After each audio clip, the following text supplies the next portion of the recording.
कहानी की शुरुआत होती है उस रात से जब अहाना अपने पहले दिन की थकान के साथ घर लौटती है। अर्जुन अपने कमरे में बैठा अहाना का इंतजार कर रहा होता है। अहाना कमरे में आते ही फ्रेश होने चली जाती है और फिर चुपचाप आकर अर्जुन के पास बैठ जाती है। उसकी आंखों में चमक कम और बोझ ज्यादा होता है। अर्जुन धीरे से पूछता है, ऑफिस कैसा रहा? अहाना हल्की सी हंसी के साथ बोलती है, कैसा? जैसे किसी गंदी नाली के अंदर सच बोलना। फिर वह गहरी सांस लेकर बोलना शुरू करती है, मेरा बॉस, मेरे कॉलेजेस सब के सब करप्ट हैं। वेलफेयर ऑफिसर होकर भी लोगों के हक का सौदा करते हैं। मुझसे कह रहे थे सिस्टम के साथ चलना सीखो। अर्जुन गुस्सा दबाते हुए कहता है, तुमने मना कर दिया ना? अहाना सीधी हो जाती है, बिल्कुल मैंने कह दिया, मैं सिस्टम का हिस्सा बनने नहीं, सिस्टम को सुधारने आई हूँ। अर्जुन उसे गर्व से देखता है। इस रास्ते में दर्द मिलेगा। अहाना शांत आवाज में कहती है, दर्द से डरकर अगर रुक गई तो पारो दीदी जैसे लोगों के लिए लड़ाई कौन लड़ेगा? उसी पल अहाना का ध्यान पारो की ओर चला जाता है और अगला दिन एक और जंग लेकर आता है। अगली सुबह कोर्ट का माहौल, बड़ी बड़ी दीवारें, काले कोट और बीच में एक छोटी सी मिठाई, पारो और पोल्टू की बेटी,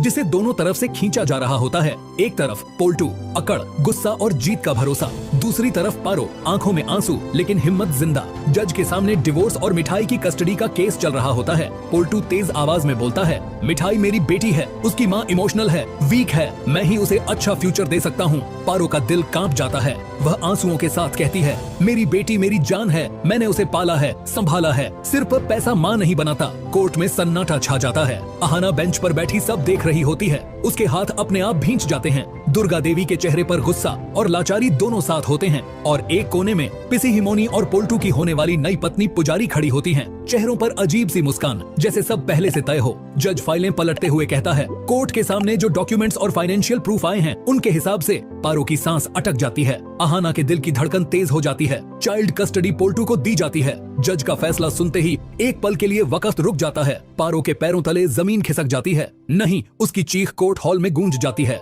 मिठाई डर के मारे पारो का दुपट्टा पकड़ लेती है, माँ, लेकिन कोर्ट के ऑर्डर के आगे कोई आवाज नहीं चलती। अहाना और दुर्गा देवी एक दूसरे को देखती रह जाती हैं, आंखों में शौक, दर्द और गुस्सा। और उसी कोने से ठाकुर जी जोर से हंसी दबा नहीं पाती। पुजारी के चेहरे पर इविल स्माइल होती है। देखा, पुजारी धीमे से कहती है, सच और सही होने से कुछ नहीं होता, पावर होना जरूरी होता है। पोल्टू जीत के घमंड में पारो के पास आकर कहता है, अब समझ आया, बिना मेरे तुम कुछ नहीं हो। पारो टूट कर भी सीधी खड़ी रहती है। तू बेटी ले सकता है पर माँ का हक कभी नहीं। मिठाई रोते हुए पारो की तरफ हाथ बढ़ाती है। अहाना से यह देखा नहीं जाता। वह उठकर आगे बढ़ती है। यह फैसला गलत है, लेकिन यह कहानी यहीं खत्म नहीं होती। ठाकुर जी ताने भरी आवाज में कहती हैं, ऑफिसर साहिबा, कोर्ट भी हमारे साथ है। अहाना आंखों में आग लिए जवाब देती है, कोर्ट का फैसला आज का है। सच का फैसला आने में थोड़ा वक्त लगता है। कोर्ट से बाहर निकलते वक्त पारो बिल्कुल खामोश होती है। अहाना उसका हाथ पकड़कर कहती है, मैं वादा करती हूँ पारो दीदी, यह लड़ाई अब मेरी भी है। दुर्गा देवी भारी आवाज में कहती हैं, जो माँ को उसकी बेटी से अलग करे उसे भगवान भी माफ नहीं करता।